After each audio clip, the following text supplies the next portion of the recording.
Welcome to the shop again. Ryan with Ryan Darrow Manufacturing. And today we're going to try to go over ignition timing on these engines and try to go over the timing light and all that. And do the best we can. It's not going to be an easy video to make. Okay, so to begin with, what's the point of the timing light? So basically, you may get a crank and the magnet may have a key.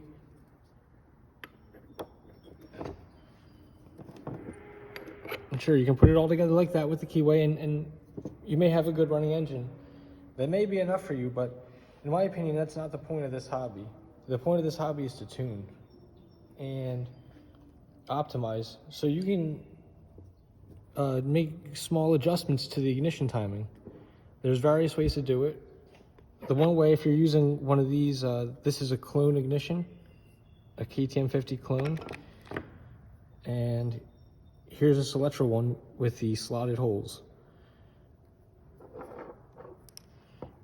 Now, in both instances, if you're going to be using the timing light, there's really not a real need to actually run a keyway at all. You just don't run a keyway. And instead what you do is you use the magnets, this taper, to lock on. And it locks nice and firm. Inside here you use, each side gets one washer, and the ignition side gets the slightly longer of the two bolts. And use that to tighten it down. Don't make it too tight, but don't make it too loose. I recommend using Loctite. If you make it too tight, it could be hard to pop off. If you make it too loose, the bolt will vibrate loose, but I also recommend using Loctite. So when you're setting the timing, essentially the spark is supposed to go off with the piston on the way up. So it's not even all the way up, and that's when it's supposed to spark. And the range that I found that seems reasonable is between, let's say, about like 13 degrees before top dead center, and maybe like 21, 22 degrees before top dead center. Now, with this calculator here from TorqueSoft, we typed in the stroke, which for, the most popular right now is 45 stroke. The rod length, all my engines, all my cranks have a 90mm rod. And then here's the piston position, how much it's dropped down from its top dead position center. When the piston goes as high as it can go, how much lower, if you're turning the engine backwards, how much lower is it? So at 0.7mm, it's at 12.82, and at 2mm, it's at 21.81. So that's the range I recommend playing around in for these engines. We're going to want to start out, and the key should have you started out right around here. Don't count on that. Test it with the timing light, because there's a lot of little variables and stack tolerances and the way things are mounted that could actually influence that. And use the timing light and work your way up. And going up is not always better. I actually personally like to actually end up running closer to like this. But each engine's different. There's a lot of different factors, and I can say it looks like the AM6 builds, they have more head volume in a lot of cases. So they actually end up running more towards this timing. And the Piaggios seem to run better with this timing. But everyone runs different. Some guys racing run like this on the Piaggio. Some guys racing run this. It really depends on the whole setup. I guess everything matters. Everything. So you can try it out for yourself. So how do you actually accurately set this? So we're going to talk about that. So what's the point of the timing light? So you need little to know, where the ignition actually fires. And you see with these ignitions, there's no lines on anything. So you don't really know. On this ignition, it does happen to have lines, but I'm not sure the lines are reliable when you're spinning it backwards, or if you're reverse direction or whatnot. So I recommend using the timing light to make the lines. So here's how it would work. Unfortunately, I can't really show you the timing light. I've tried, but I guess however many images a second it takes, it's just not enough to actually capture the timing light properly. So what you would do is you would perhaps set it on the keyway at first. What I recommend doing is, trying to get to these positions like 2 millimeters or 0.7 millimeters before top dead center. And you can do it a variety of different ways. We're going to talk about that, how you can actually set it to that position. Install the magnet and draw a line on both the magnet and on, this is the stator, which is, we call it a stator because it's stationary. And this is the rotor. You want to draw a line that lines up on both of them. Use pen, whatever, anything that you can see that's visible. Then what you're going to do is set up your timing light. This I got for $18, brand new, at I think Advanced Auto. So the way it works, let's get the ends of the plugs here. So at the end of the plugs, it has these three things. These two, you have to hook up to a car battery, a good car battery. You can just do this next to a car, and that's what I've done. Of course, our vehicles don't have batteries, so we don't have a battery to connect to, so you have to borrow another vehicle's battery or bring a battery in, and just, either way, you got to get this done, get this hooked up. Then you have this guy. Notice there's a direction of which direction the plug should be. That goes like this. See it as this opening? And that's that. And of course, we're going to have a plug on here. And you can have the plug inside the engine.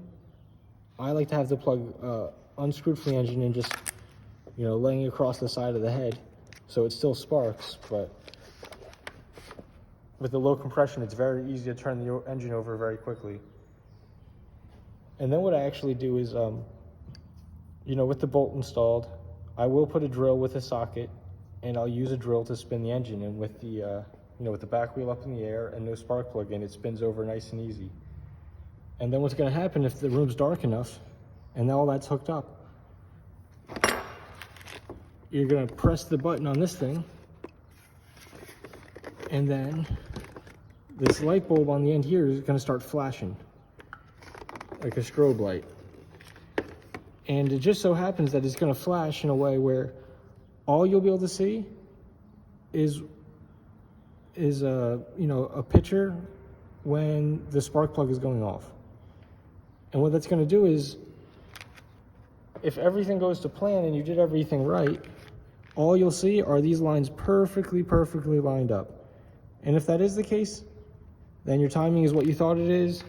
All your preparation lining it up was good. And then you can use those lines with confidence to adjust your timing from there. Then, like, let's say you initially set your timing at 0.7 millimeters before top dead center, and the lines are lined up.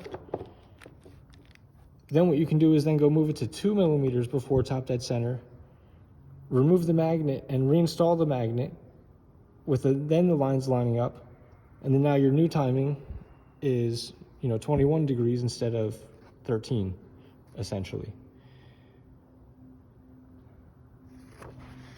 So basically, you use the timing light once, and it can help you draw lines on your stator and your rotor that with confidence that's your firing point.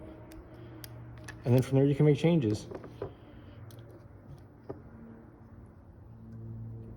Now this magnet, technically you wouldn't need to do it, but it's good to, just run the timing light anyways and see. Yes, that does line up. Okay, there we go.